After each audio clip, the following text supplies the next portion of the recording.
Well, welcome back. We've got a hell of an episode today. I think. Oh yeah, this is exciting.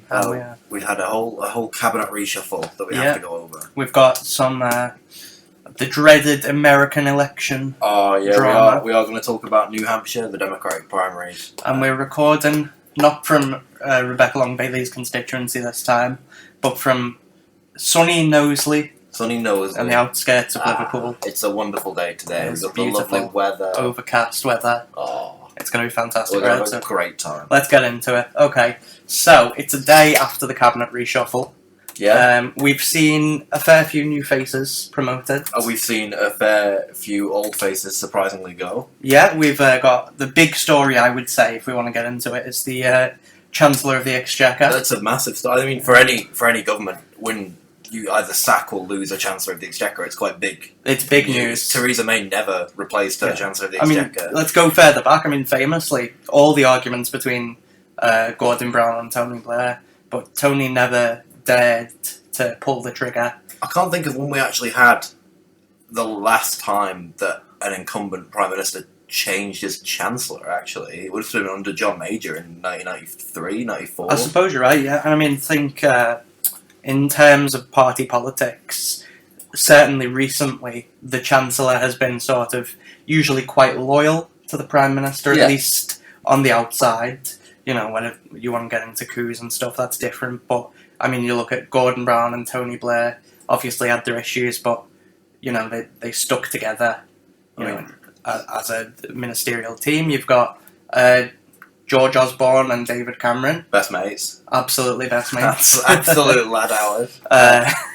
And yeah, Theresa May, even though she didn't quite like her Chancellor, she had to keep him. At times, yeah. She would have replaced him after the 2017 election if she'd have actually... And I think the big story here is that Sajid Javid wasn't sacked. He resigned. He it was pushed out, but he had the option to stay on. I've read a kind of summary of it that said that it was this reshuffle was treated less as a kind of way to get competent and talented ministers on side, and more of a way to retain political control over them. So you see someone like Sajid Javid, who's not replacing his advisors, even though the Prime Minister and the Prime Minister's main advisor, Dominic Cummings, want him to, and so he has to go. They want to keep the people who are loyal to them.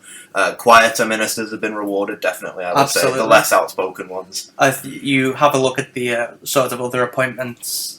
I think the pattern here is people who are definitely more on the side of Boris Johnson's vision for the party and the country. Well, even just on the side of Boris Johnson, absolutely. Really. Like, just doing anything you can to make sure that Boris Johnson is the most powerful person in the country. He has managed to do now, definitely, if there was any doubt, what Theresa May could never do, which is completely assert government supremacy over Parliament. It did not go so well for Theresa May when she was like, right, it's the start of 2018.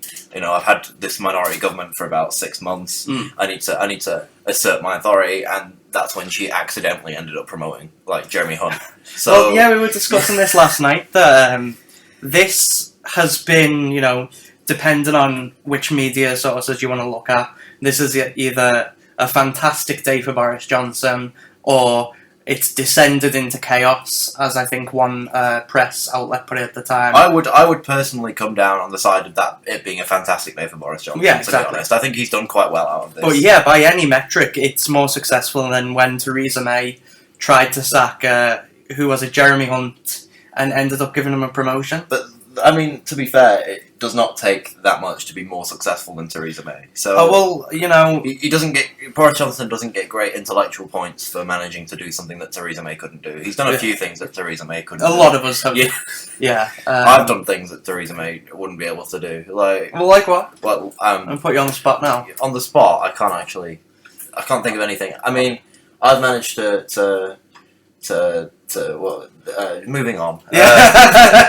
Theresa May stands very happy. I actually don't think that I've managed to do anything that Theresa May. I mean, she got elected to Parliament, and I you failed, didn't manage. So yeah. Wow. I mean, actually, Joe Johnson Todd, owned by facts and logic. I'm actually less successful. Destroyed by Theresa May. Than Theresa May.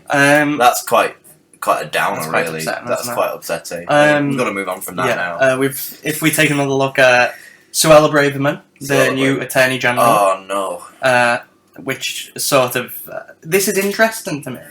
Now, some people have made the claim that Boris Johnson privately is more of a liberal conservative. Whether you want to believe that or not is up to you. I certainly don't. But what we've seen here is a break with this tradition of liberals who love precedent and love procedure and all that stuff. Because he's now promoted this woman to Attorney General. This woman who just recently was talking about how we need to take control back from activist judges and take control back from the judiciary. Government has ceded too much power to the courts. To be fair, I mean, I said in the episode last week, or was it in the episode last week, or was it just to someone in my personal life? Whatever, that Boris Johnson is more of or has definitely portrayed himself as more of a liberal conservative, and I thought that this reshuffle would go the way of the liberal conservatives. I thought that there would be a difference between Brexit Boris Johnson and the actual Boris Johnson, the governing Boris Johnson, and in fact there really hasn't been. No, I mean, Priti Patel's still on. Yeah. I mean, Andrea Leadsam's gone. But that's, even if she's gone herself, she's not the only proper conservative in the cabinet. Yeah, exactly. There's a lot of them. And Nicky Morgan's gone. Everyone expected. She, to be fair, had said that she was going to step down. But we said this yesterday, I've got to respect her grift massively because she managed to win herself a seat in the Lords for life by essentially going, I'll be a minister, and then as soon as she was given that seat in the Lords... Yeah, I respect her for that, to be fair. Yeah, she really pulled off the hustle. She's really thought that one through. Yeah, I mean, if you want any more proof that the House of Lords is an undemocratic institution that completely serves to subvert the veneer of democracy that we have with the House of Commons, it's an unpopular MP losing their seat in the House of Commons, but then gaining a seat in Parliament all the same because they, decided that they would be a Lord. I mean, he's kept, speaking of people who were put in the cabinet, he's kept Zach Goldsmith as an MP. Still not as an MP, as a cabinet member. As a cabinet member. Even though he actually lost his seat. Yeah, he lost his seat, which is, I suppose, one of the wins for the more liberal wing of the Conservative Party. I don't think so. Would you not say so? No, I think that the Conservative... I don't even know if there are any proper liberal wings remaining in the Conservative. Certainly not at the top. No. But, it's all relative at this point. Yeah, I mean, to be fair, the Conservative Party is relatively more liberal now than it was 30 years ago. So that's the way the country has gone in some ways. Shifted. In terms of modern politics, this is not a very liberal. Yeah, but, I mean, we take a look at it. It's a shocking sort of display of Boris Johnson's power. Yeah, I have to say, there's a lot more diversity in his government now than there used to be. That's true. Is there? We shouldn't have made that claim without... No, I should have actually... but I don't know if you've been able to tell by now, but we're not professional podcasters. We're not the masters of making substantiated and accurate claims at all times. Just a bit of a disclaimer there for your fact checkers. But, we're recording out of a highly professional space here today in my mother's kitchen. Yeah, I don't think you can really fault us for not being the best prepared individuals in the world. So actually, I'm not sure if there is more diversity in the cabinet now. The cabinet certainly isn't noticeably less diverse. No, which is, I mean, you could say that that's a positive. You could also be like, the question is, how will the policies that are put forward by this cabinet affect the diversity of the country and minorities in the country? Absolutely not at all. I don't think so. I think they'll affect them. I just don't think there'll be any positive. No, I don't think there'll be any. That's what I mean. I don't think that there'll be any good changes as a result of this. Nobody expects a raft of legislation that's going to benefit the country. I mean, we've got a new international development secretary whose name I'm drawing a blank on at the minute, but she is following in the proud Conservative tradition of questioning the role of their own position. They do that a lot. They do. They do that a lot. They'll get into a role and they'll have made comments in the past where they'll have just been like, "Ha, this is a useless role. Fuck this role. Yeah, you're not putting me in anything to do with this." And then they just get appointed to it, and they're like, "Well, I mean, it was a useless role. However, you failed to take into account that I am now in the role, and so it's now good." Is this hypocrisy, of them. I think if No, of yes. all the things you can challenge this Conservative government on in terms of hypocrisy, this is not. No, but here's my question: is this hypocrisy that these people are saying that the role is useless until they step into it, or is it actually a calculated plan to get the role because they believe the role is useless and destroy it from within? Yeah, Is but that the they haven't point? really been doing too well at destroying the roles. Like, they're supposed to be what? There's been like months and months and months now of like, oh, they're going to close international development. Yeah, that was a big prediction. A lot of people like to make it. The ministerial team has been merged with the Foreign Office. Well, apart from the actual the secretaries cabinet of state, secretaries of state. they're still separate. So James Cleverly, for example, who was chairman of the Conservative Party, he's the one who dodged the interviews. Yeah, one of in the few advance people the who's election. been demoted. Yeah, he's actually He's just out taken it from on the that. chin and been taken a demotion. I think I read a quick tweet where he said that this is a very, very exciting move, and it's like, is it really, Is James? Because you're not in the cabinet anymore. Yeah, you like, replaced by Amanda Millen, Yeah, who I don't know about you, Joe. You're more politically up to date with Parliament, I suspect, but I have no clue who that is. I don't know who that is. Never heard of I'm going her. to be honest. It could be that she's a well-respected and established figure, and we've just not heard of her because we're not experts. If No. you can't tell. But James, I can't believe just James Cleverly's like just in the last year been shifted up to the cabinet, and now he's He's gone. back to Another thing I found interesting: the Northern Ireland Secretary gone. that was a really strange Because we've just had power sharing He's come back. literally this dude, to A give him big- credit, yeah. has actually fixed the power sharing agreement. This was seen as a big victory for the Conservative government and for the Northern Ireland Secretary. So for him to then be shifted out, I think Has he gone anywhere else? I think he's just been sacked. he's just gone. Which It's a bit bizarre. I mean, it does lend credence to the theory that this is entirely about ensuring Boris Johnson's political power. Because I don't even think that that's something that's within Question, doubt or yeah. question at the moment. Because that Boris Johnson's done this to become more powerful. this is the task that multiple successive Northern Ireland secretaries completely failed at.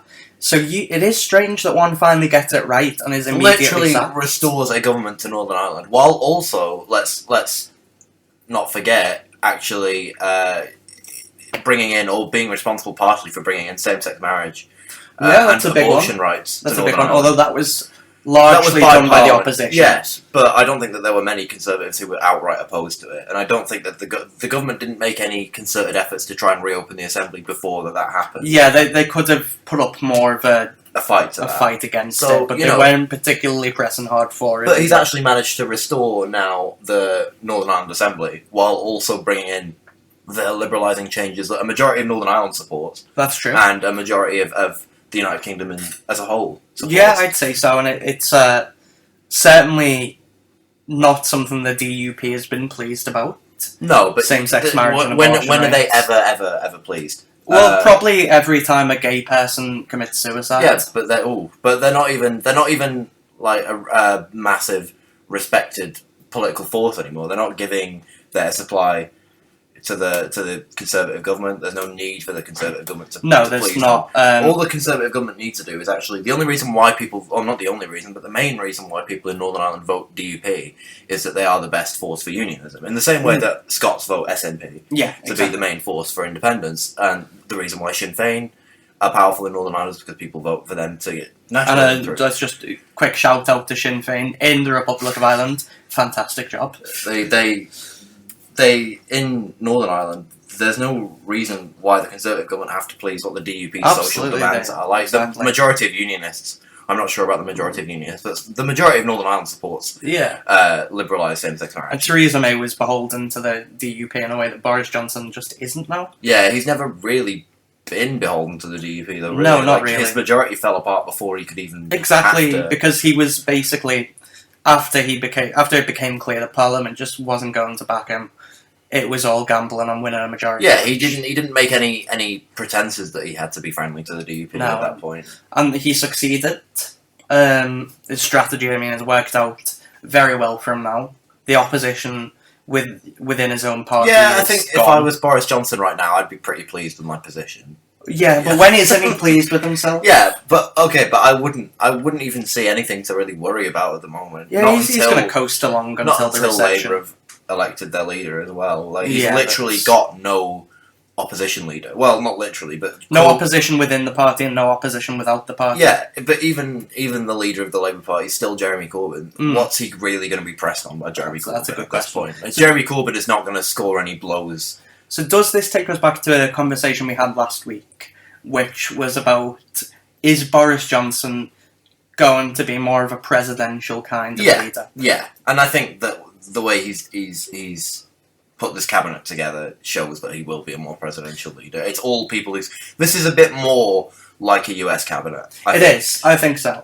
He's rewarded quieter ministers, and you don't, in the US, you don't see much from cabinet members in the United States. They're more advisors, they lead the departments, but they more advise the president. They're there entirely at the request of the president and the pleasure of the president. Yep. And I think that that's something that we've got now. Boris Johnson is making himself the only vocal member of his government, I think. Exactly. Everyone else, if you've been too loud, so if you've got like a high public image, well, relatively high, like Andrea Leadsom, you're out. Because you're blatantly a bigger threat to Boris Johnson in a cabinet position when you're quite well known than you would be if you're just really quiet. I think Sajid Javid is not exactly the same, because by all reports they did want to keep Sajid Javid, but the way that they didn't buckle to Sajid Javid saying, I won't fire my advisors. Instead, they decided, they made a political move at that point to go, well, we could keep him and retain his talents, because he is quite, within the Conservatives, a talented guy. We're seen as quite the up-and-comer. Yeah. Or they could go, right, we want political control, and they opted for political control rather than keeping a minister who they wanted to keep. I think that that's symbolic of the way that Boris Johnson's government is going to go now. Absolutely.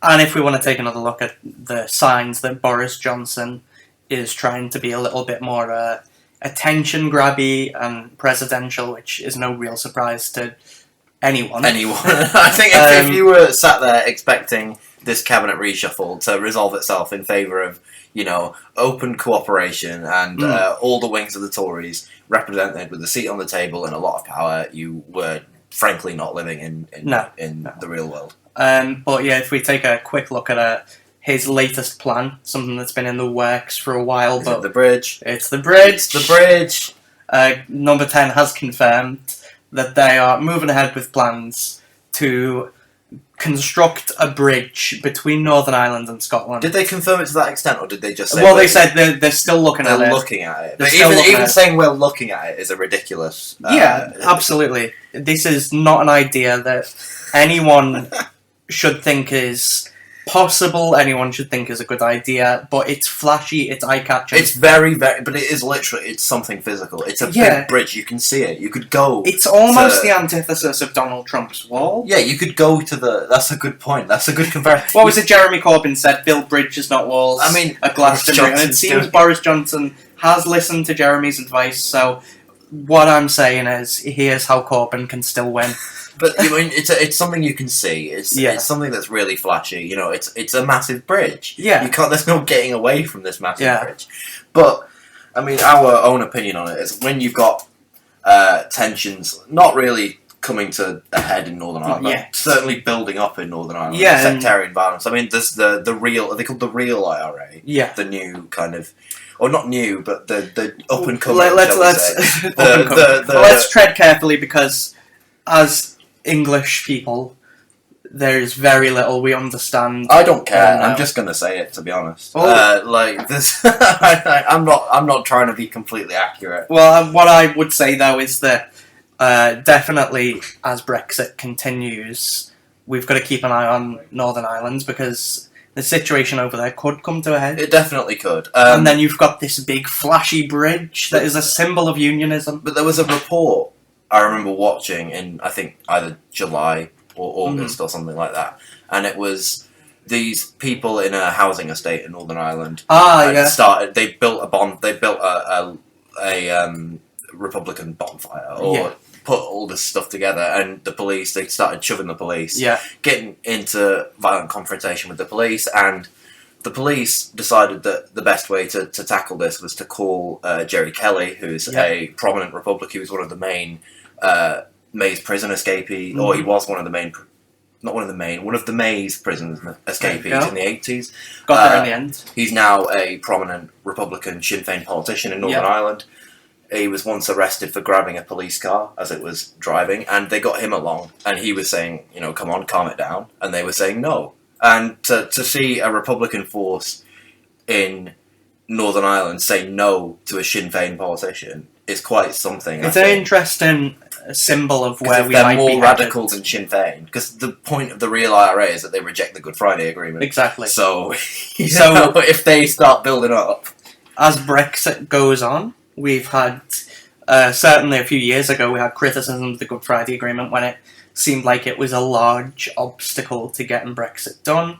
You had Conservative politicians come out and say what they've only tiptoed around before, which was that maybe the Good Friday Agreement isn't fit for purpose. Maybe it I don't think anyone's gone quite that far. Well, it happened a couple of years ago and then sort of got put back in its box. Yeah, I think that there is a vast majority of the Conservative Party that wants to keep the Good Friday Agreement and believes in the Good Friday Agreement. The problem is that the Good Friday Agreement is largely dependent on the EU.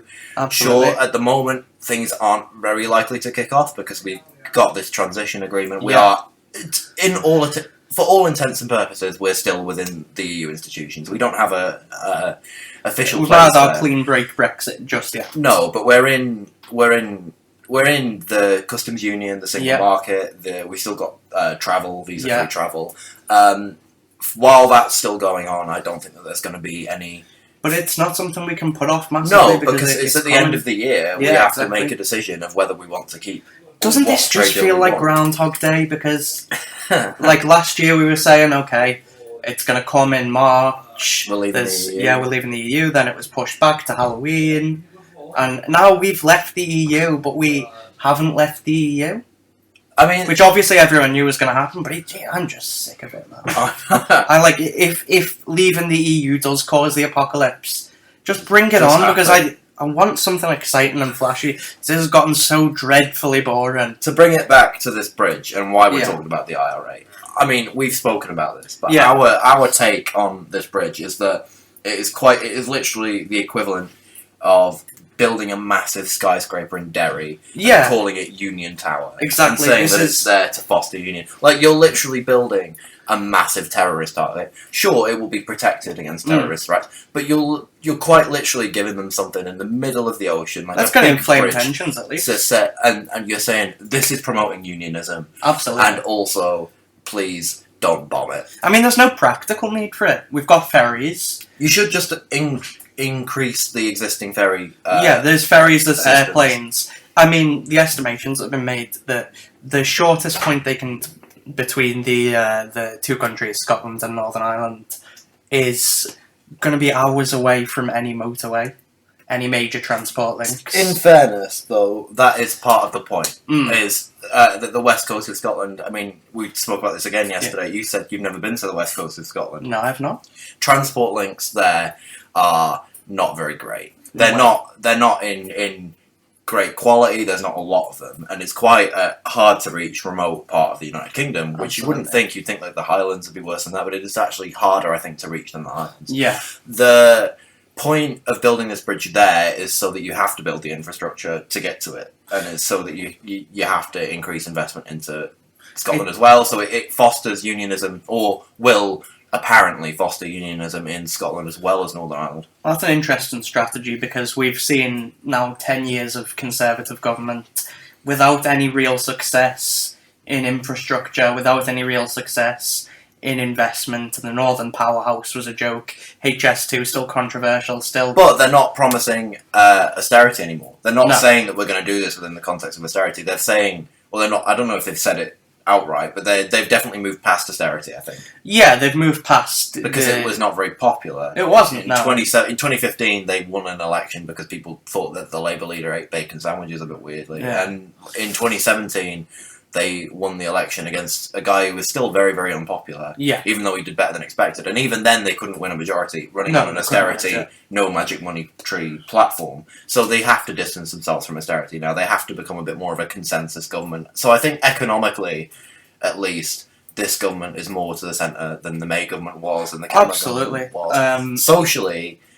it's a mixed bag. Yeah, it's a very interesting dynamic in the cabinet at the moment. The thing that terrifies most sort of people who hope for liberalism in the Conservative Party, I think, should be that Priti Patel is staying on as Home Secretary. Yeah, and to be fair, there was no indication that she'd be going. Give the people who want liberalism in the Conservative Party a bit of a break, though, because they're all 15. That's true. They've got super-profile picks. They have absolutely no knowledge of what the Conservative Party is. Yeah. What it will ever represent. It will never be this liberal it bastion can't. that they want it to be. It can't, because it is fundamentally conservative, fundamentally committed. Because that's not where their voter base is. Exactly, it's not, and it never will be. Yeah. So the people, the pressure groups filled with 17-year-olds in the Conservative Party are not going to manage to make the Conservative Party more. It's so difficult not to name names. It is, but having met a lot of them, but,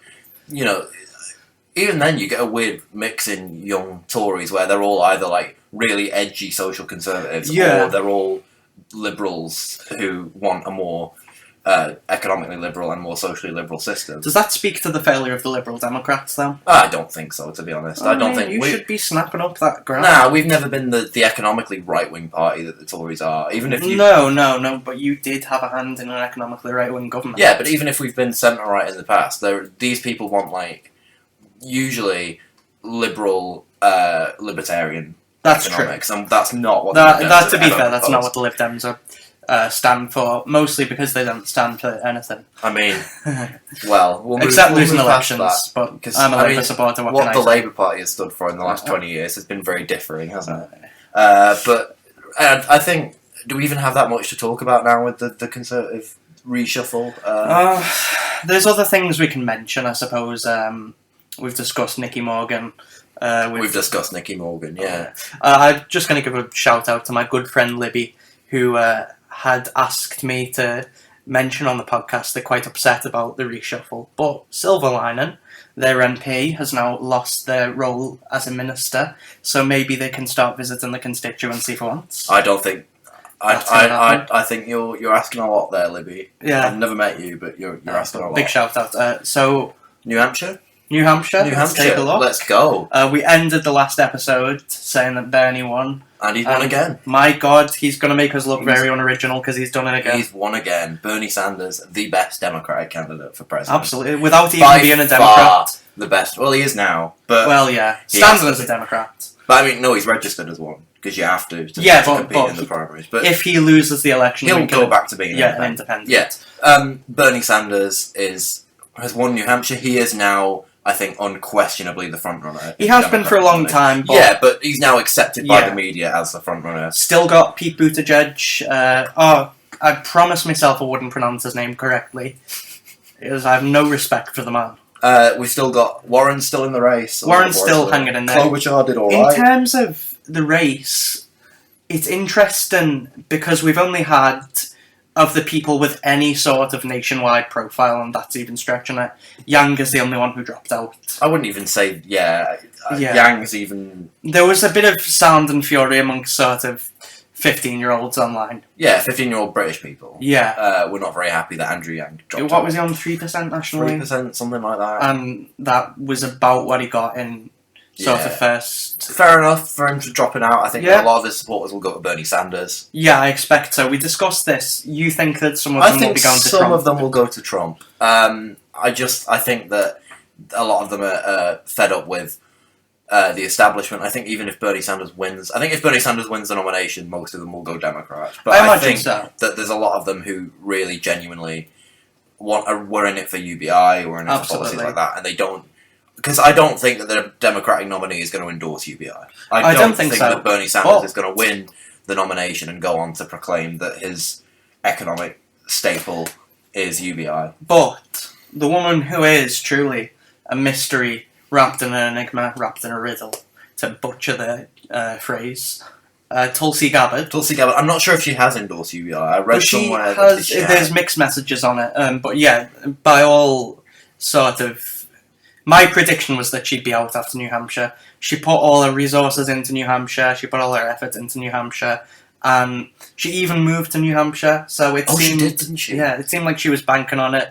And then for such a poor performance... but imagine being so desperate in a presidential race that you really, really have to target the voters of the guy who's polling at 3%, like to try and win any form of credibility. The question is though, what is she doing? What is she? I don't know what her end game is. There's nowhere she's going to perform much better than New Hampshire now. No, absolutely not. Is she angling, Hawaii? Is she waiting for the Hawaii? Is she angling for a running mate or position? I don't think so. I think she's too toxic. Is she angling for a cabinet post? It could be really done. hard to it's see. Possible. I could see her in the cabinet. But yeah, she's one of those characters who, I mean, in sort of she defies all expectations. She's very strange. She is. I mean, she famously backed Bernie Sanders in 2016. And now she doesn't. Pushed out the DNC. She's still, I think, sympathetic to Sanders. Stood up for him when the sexism smear from Elizabeth Warren came out. But are we really sure that she's even angling for anything in particular? Like, or is she just doing this? Is she?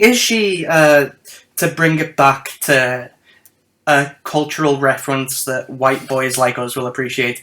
Is she like Heath Ledger in The Dark Knight? Just a dog chasing cars that wouldn't know what to do with it if she caught one? I cannot put my finger on what she's trying to do.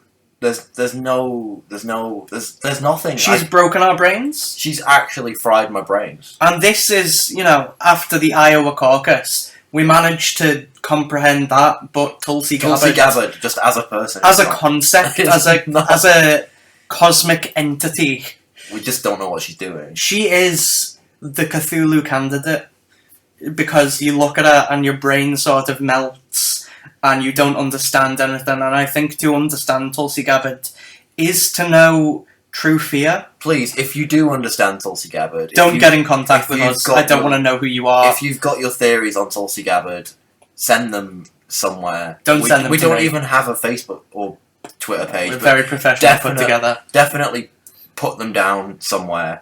And let other people on the internet read them. But to move on to people who are actually relevant. Okay, let's take a look. Elizabeth Warren, yes, who I believe will be utilising Beyoncé to try and win the. You've discussed this. I've had my thoughts on Elizabeth Warren and Beyoncé. Take us through your Beyoncé theory. Right. Okay. I don't like Beyoncé. No. I think that she's a kind of neoliberal shill, really. She's been put up to be. Joe, you're a member of the Liberal Democrats. Okay, not the type of person that should appeal to you. She's been put up there to be this kind of symbol of women's empowerment. But does she actually empower women? I don't think so. When she pays workers in the sweatshops, not her directly, but when she's not the one handing out the pay packet. No, but when she profits from people in sweatshops in East Asia who make about 20p an hour. But I do think this is you sort of coming to the edge of approaching the point of criticising capitalism as a whole. But to get back to this, I think that Beyoncé will endorse Elizabeth Warren, or I feel like Elizabeth Warren will make a campaign advert. Or angle for an endorsement. I reckon that Elizabeth Warren will tweet, "I stand Beyoncé." Well, where's your comparison? Well, I think the comparison is obvious, but what is it about Elizabeth Warren that you feel is close to the concept? Because Elizabeth Warren is also this supposed symbol of women empowerment who wouldn't change much, who wouldn't actually materially change anything. And that's what Beyoncé does with women empowerment, right? Beyoncé has had... I think, was her father a record producer or executive or something? You're really stretching the limits of my knowledge, Joe. So Beyoncé has gotten to where she is. She's talented, sure, but she's gotten to where she is mainly because her dad put her up to this recording contract or had something to do with her career. It's not an assertion I can challenge. I have no clue. Beyoncé grows up and she's like, okay, I think that women should be empowered. Great, me too. Yeah. But then what are you actually doing to guarantee that? What you're actually doing is you're letting workers in sweatshops be paid minimal amounts of money for making your clothes. Even if that's not something that you do directly, you can still influence that. It's definitely boardroom feminism. Yeah, and I think that Elizabeth Warren fundamentally is going to make a campaign advert which is set to Who Runs the World Girls by Beyoncé. Yeah. And she's going to come out and she's going to be like, right, saying that Bernie said I could never be president because I'm a woman didn't work. Bernie Sanders once told me that he prefers Jay-Z to Beyoncé. And at that point, the Democratic primaries will be over. Yeah. Everyone will vote for Elizabeth Warren. Yeah. And then she'll come up against Trump, and Trump will go, she's very bad, folks. I'm not going to try a Donald Trump impression. But he'll win. A bad idea. He'll win against Elizabeth. Yeah, I mean, he'll just say that he's a Kanye fan, and Everyone will be fair enough. Yeah. My Beautiful Dark Twisted Fantasy, it was a classic. I don't even know what to say about Elizabeth Warren at the moment, outside of my Beyonce comparisons. Well, what I'll say is that I think there is actually a more of a nuanced point there, that she is, by all accounts, an intelligent woman, by all accounts a woman who, let's face it, I don't like her, I don't agree with her, there's nothing, there's not much love lost between me and Liz, but she was talented, she's works hard. She's definitely not unintelligent. No, and yet, instead of relying on that, which she definitely did earlier in the campaign, she was I have a plan for that candidate. And then she turned to that smear against Bernie Sanders, and in the debate, the point she made was women win elections, which definitely reduces the question down to gender essentialism. It's not about the policies of the person, or even the personality of the person, it's purely about the gender, which was especially interesting to me, I think, considering the gender of the last Democratic nominee who lost the election. And what I'm saying there is definitely not that Hillary Clinton lost the election because she's a woman. It's that being a woman doesn't intrinsically give you any more of an ability to win an election than being a man does. And I've not seen her come out with anything much more based in substance. To be fair, being a man doesn't give you any... Absolutely, no, there's no...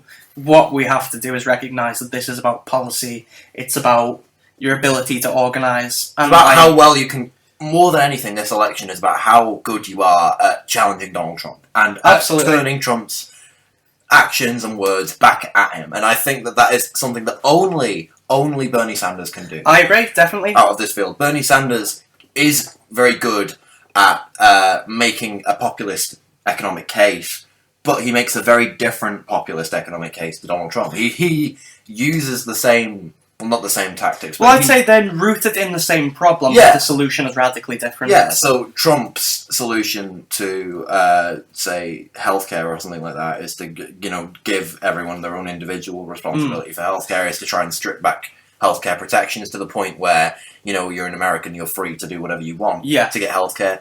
Sanders is Medicare for all, or it's going to be provided for you. What is effectively universal healthcare? The Americans just have a very different name for everything. Yeah, you're never going to have an American NHS. No, but you can have an American Medicare for all, system or something there.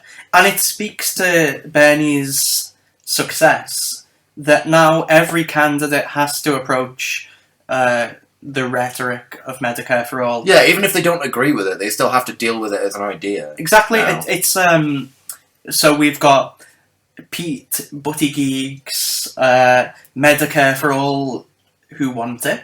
You had Elizabeth Warren. Medicare for all who want it is the most ridiculous. It's literally like... That is essentially...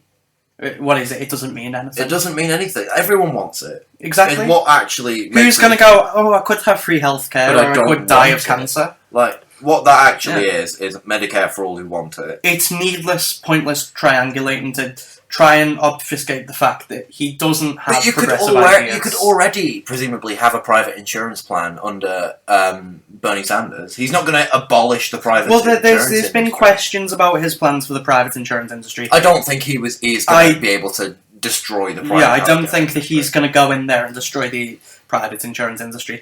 I would love him to, He won't. He won't. But I saw a good point that Pete Buttigieg's Medicare for all who want it plan is actually, it's ridiculous because all it is, it's the same argument that Republicans used to try and stop Medicare for all in the first place, right? Exactly. They said, if Obama gets even Obamacare through, then you're not going to be able to choose your own plan. And that was for Americans who pride themselves on freedom and their own individual choices. That was disastrous to Obama's plan. Obama even said that you can still have your own private insurance. The point is that if you start cowering to Republicans' arguments, if you start meeting them halfway on anything like this, where you say, we'll call it all who want it so that you can keep your private insurance plan, that implies that you can't keep your plan under a Medicare. And this goes right back to the failure of the Obama years, the Affordable Care Act, which was, they had the numbers in Congress to pass a really transformative healthcare plan. Obama came in and said, no, we're going to work with the Republicans, take Republican amendments. I'm not sure how much I actually believe that, to be honest. Well, no. If you look at it, he took Republican amendments, watered the plan down to the point where it was literally just Mitt Romney's state health insurance plan, and then passed it on partisan lines anyway. My point about Obama is that he'd used a lot of his political capital to try and pass the stimulus package, which saved the American economy.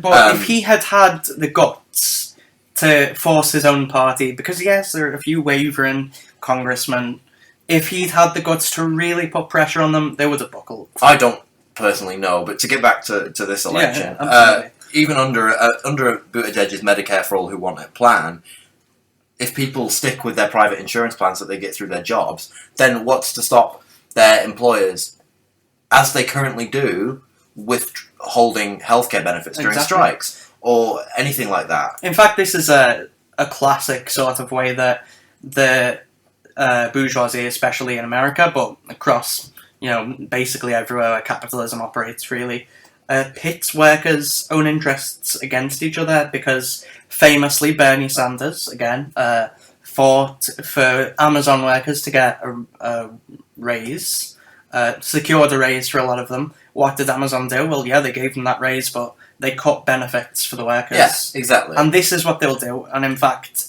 by providing healthcare, the case that I think is the most appealing to your sort of moderate, centrist, middle-of-the-road Democrat or independent voter. Well, I mean, if only we'd had a centrist run in 2016, we could have stopped Donald Trump. But no, I think this is a case that Bernie Sanders has to make now to moderates if he wants to win their support, is that Medicare for All isn't just good for people who otherwise wouldn't have healthcare. It means that if you don't like your job, you don't have to stay in it because you can't have healthcare otherwise. What does that mean? That means you can start a new business, which I don't want to see. I mean, I'm not a fan of the capitalist business model, but it is something that we have to deal with, is that Americans, they have this American dream mythology. They love the small business owner. They love the entrepreneur. Oh, yeah. If it means that you are free to pursue education and get your training and get new skills and not have to worry that leaving your dead-end job is going to mean that if you get sick, you're not going to be able to be looked after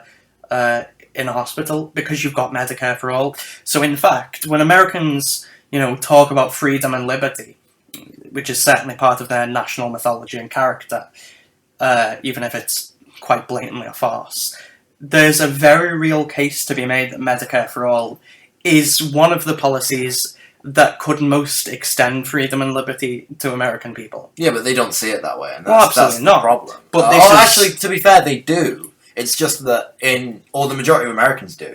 It's just that you have to understand how small the turnout is in US elections. What was it in the last 55%, something around that mark? Yeah, for the presidential election. Exactly. For the general election for the presidency of the United States, or one of the most powerful jobs in the world, and you have most or a great deal of the country not even voting for this president. Absolutely, there's no... And that is what Bernie has to bank on, is that he can get those independents out, and poll after poll shows that Bernie Sanders is by far and away the most popular presidential candidate amongst independents. His political strategy so far has relied on increasing turnout, bringing people who aren't in the political process into it. In fact, if you look at the satellite caucuses in Iowa, which threw a wrench in the establishment's plans. Oh, when he won? Yeah. Massively. These satellite caucuses were extending the ability to vote in the caucus to people who otherwise would never had the opportunity to. And this was done as a direct result of Bernie Sanders' 2016 run, the DNC Unity Commission, and he fought to bring people into the political process, and now that strategy is paying off. That's what he's best at. But can I just say that it's great that we've been talking about presidential candidates in the Democrats, and we haven't even thought of Joe Biden. He's doing that badly. I constantly think about Joe Biden, but he's doing so badly that even in the conversation of the front runners, he's not there anymore. Well, he's not there anymore because his strategy is to wait till South Carolina. But even if he wins South Carolina, he's not going to win the nomination now. I really don't doubt. think so. I think that even if he wins South Carolina, sure, for a few days there might be a media blitz of Joe Biden is back, but Then we get onto Super Tuesday, and I think even in Super Tuesday states, even if Joe Biden wins South Carolina in the run-up to it, Michael Bloomberg is in a better position to beat Joe Biden in Super Tuesday states. I mean, we're talking about the fact that this is a man who has tried to run for president so many times. I mean, to be honest, I've just had an epiphany for why he's done it again, Joe, and I think I'd like to hear your opinion on this. It's Donald Trump. Because Donald Trump tried to run for president so many times. And he only had to do it once. And was a joke. Well, he tried a few times, you know. He tried once before. A couple of times he'd floated his name. Yeah, but he only actively ran once. But he was seen as someone who was a joke candidate who would never do it. And then, bam, he did it. And Joe Biden... is that joke candidate. He's the joke candidate. He is the joke candidate. Which was hyped up by the media into something else. But fundamentally, at his core, Joe Biden is the same... let's face it, sad, lonely, racist man who cannot win. But there's a point about Joe Biden is that he's kind of like I saw an article saying that he's going to launch his secret weapon soon to try and win the primaries, and his secret weapon is sniffing some children. No, but not quite. But his secret. Oh, actually, that's a good analysis into Joe Biden's psychology. Donald Trump can be accused of touching children and win, and how come I can't do the same? Exactly. But he's his secret weapon. Are you ready for this? Go on. I'm excited. I'm personally blown away by this. According to this ridiculous website that I found on US politics, is that he's the former vice president and is the best candidate to beat Trump. That's apparently his secret weapon. Wait. Joe Biden was vice president? But, that's the point. Well, no one knew that before now. This is a game changer. Apparently his weapon is that he's best placed to beat Trump. And, excuse me, that's not really a secret. That's literally the only thing he's been saying for about a year. I am the best candidate. He ate shit in Iowa. He did even worse somehow in New Hampshire. He got, what, 8%? 8.4%? How are you going to beat Donald Trump? You can't even win over Democratic support. But no, his arsenal is apparently that that he's not used yet, is that he's the most popular candidate against Trump. But that's all he's been saying. That's all he's been saying. His entire campaign. Well, to be fair, he's also gone on some rants about a man called Corn Pop and his fantasies of wrapping a chain around black but that's just him being senile. Yeah, it is, let's face it, folks, it is quite sad to see that this man, literally, his brain is coming out of his ears. Well, we all know that what democracy really is. And it gets say Joe Biden miraculously wins the nomination, he gets into a presidential debate with Donald Trump, right? Democracy is when two men in their 70s, both of whom have a screw loose, get to shout abuse at each other for 2 hours, and then one of them becomes the most powerful man in the world. Well, if we're talking about candidates that Bernie Sanders is going to have to beat, and who are essentially Donald Trump in a different tie, what about Michael Bloomberg? We've got to talk about Bloomberg. Okay, so this is my thesis. This is why I think, having ruminated on it for a while and worried about this man who's thrown unlimited amounts of money at the political process and is literally in the middle of buying an election, which was quite worrying to me at the time. I have now realised that Michael Bloomberg is a vaccine. He is an elderly billionaire Republican who is transphobic. There's been comments of his that have surfaced on video about how trans women are men in dresses. He's been racist, of course, got a lot of criticism for his stop and frisk policy in New York. He is... I don't think you can question that he's sexist. I mean, it's come out that there's been, I think it's 64 sexual abuse lawsuits filed against him. Do you remember that? I think that, to be fair, none of that is the main reason why I hate Michael Bloomberg. Well, but what... Are you ready for this? Go on. He put out a tweet. Yeah. And he said, look, if I'm elected president, I will use the Oval Office for ceremonial reasons and for matters of great I've state. seen this, yeah. But what I will really do if I'm president is I will transform the West Wing of the White House into an open floor office plan in which I will readily mingle with all of the White House employees. And oh my God. My God, because if I've never worked in an office, but I have heard how much people just despise open office plans. Yeah, you've literally got your boss able to see everything you're doing. Well, this just means that Michael Bloomberg is there, ready to sexually harass any woman who walks past. And to be fair to Michael Bloomberg, like, most candidates have to go through winning the media over, but he just runs his own media. Yeah, he has cut them out of the process. He just he's gone, right, I do not actually care what the media think of me, because I've got all of my own news websites. Exactly. Television he is channels. the media. He is the media. You can't stop him at this point. But to my point, he is essentially a mini Donald Trump that I honestly think this is the best thing for the presumptive nominee at this point, if we want to be optimistic. I wouldn't go that far. I wouldn't go that far, but the front runner for sure, Bernie Sanders, has to beat. Because in the general election, he's going to have to beat a billionaire who's a racist transphobe who plays on people's fears. That's good experience. Yeah, exactly. If he does the same thing to someone who is ostensibly run as a Democrat, he's going to have all the experience he needs to take on the final boss battle. I just still think that John Kerry will jump in and no, I think that I would actually be. We disagree on this, but I would be worried about Bloomberg becoming Bernie Sanders' main opponent. I think that there is no limit. Bloomberg has virtually unlimited money. Like, there is no way that he can spend all of his money on this presidential campaign. Well, he could, but like, you would literally have to like buy the moon or something like that. But it is. But I think that Bloomberg would have no qualms whatsoever, because he's not a politician. Fundamentally, he's a businessman. Yeah. He, having lost in this massive like vanity project that he's currently undertaking, he's up against Bernie Sanders. This is the last time that Michael Bloomberg will ever be a presidential candidate, or will be taken serious. Absolutely. He's the same age as Joe Biden. He's 76, 77, something like that.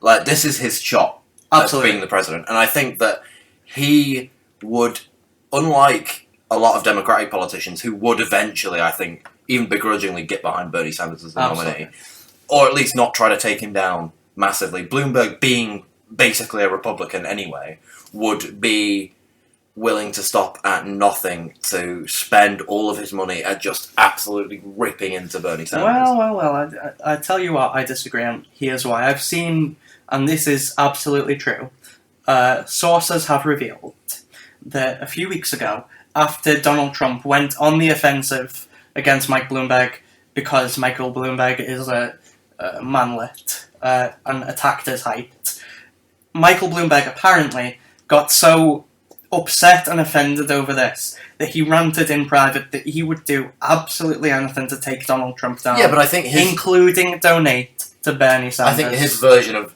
doing that, though, is more, I am the best person to take Donald Trump down. It is poetic, though, right? Because Bernie's message is the most consistent political message that a single candidate has stuck to throughout the political life. And his message is that it's about people versus capitalism. It is about the abilities of the people to organise versus the abilities of the billionaires to spend.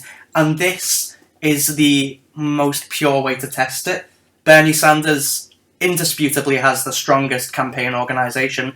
That's what allowed him to pull off wins in Iowa and New Hampshire, even with the entire Democratic establishment against him, even with the fake boost in the media that was brought about by them, Mr. Pete Buttigieg declaring himself winner of the Iowa caucus without any real evidence to back not any real evidence, any results whatsoever. It's going to be, and this is the test and the theory, who wins? Is it the conventional idea that money always wins, money talks, and will talk over you? Or is it the power of the most popular senator, the most popular American politician, to organise people and bring them together and pit them against their class enemy? I can't tell you the answer to that, because we are living it. Yeah, I mean, it's a case right now of we just have to see what happens. Exactly. There's nothing that we, as two, young adults in the northwest of England, can do to really... No, I mean, I think our endorsement of Bernie Sanders has now locked up the primary. I do uncritically endorse Bernie Sanders. Yeah. But, even I am willing to... No, I think we've locked it up for him now. I'm willing to accept that maybe our endorsement is not the most important factor Absolutely. to winning Bernie Sanders the Democratic primary. Okay, so we've been over Joe Biden. We've been over Liz Warren. We've been over Buttigieg. Yeah, Mr. Buttigieg. Bloomberg. I think that's about Well. Is there another? Excuse me. And now let's get away from the riders and to the runner. I will say presumptive nominee Klobuchar. Amy Klobuchar. It's Klobuchar time. She's gonna win. Absolutely. She's gonna. I don't know. I don't know what her end game is either. Well, I'll tell you what. This is what I think is interesting about the results of the race, and I think is a good sign for Bernie Sanders, to bring it back to him for a second, is that because the race played out the way it is, Elizabeth Warren probably going to limp on ahead. Yeah. Joe Biden, he's not out till South Carolina, no matter No, what happens. even though he is not going to win. Now, Klobuchar was at risk after Iowa. If she performed poorly in New Hampshire, she'd have been gone. She'd be gone. Yeah. But she came in a strong third. She did okay. And to be fair, in American politics, in the early primaries, the win isn't always the most important thing. And it's where you finish compared to where you were expected to, and where you finish compared to the last. Exactly. And now what the media has done is they had all their eggs in the Biden basket. Then he fell apart. I don't know. I think they had some eggs in the Buttigieg basket. And they fell apart in Iowa, though. They moved to Buttigieg. He failed to capitalise on that momentum. Certainly outperformed some of the polls. And then his results were also quite on the money in terms of what the polls had predicted. But he didn't manage to take that momentum and that, all that time and effort and money he'd spent on New Hampshire. Didn't manage to get the win. So what was the narrative? They needed to find someone else. Elizabeth Warren, still performing quite poorly. Amy Klobuchar, though, look at that. Also, the media aren't the biggest fans of Elizabeth Warren. To be fair, she is still a bit more. One of the last has traditionally been a bit more progressive than she is now. Yeah. So I think that they have to go with the out-and-out set. Yeah, exactly. So Amy Klobuchar is the sort of, she's the person that they turn to because they can't let the story... They actually did. Like, even when Buttigieg rose and then started falling again, originally in the polls, the thing that I saw was, Klobuchar's in this for the long game. Is Klobuchar in this for the long game? Is Amy Klobuchar going to win the Democratic nomination for president? No, but what she will do, and this is the mission of all the Democratic candidates now, I think, who aren't Bernie Sanders, is to turn this primary process into a long, painful slog to the convention and just peel off delegates where they can. And try to win it at the convention. And try to get it at a brokered convention, which is... possible. Suicide. But it's possible. Electoral suicide, though, if they take it away. If Bernie enters the convention... they would lose. They would lose, I think, 49 states.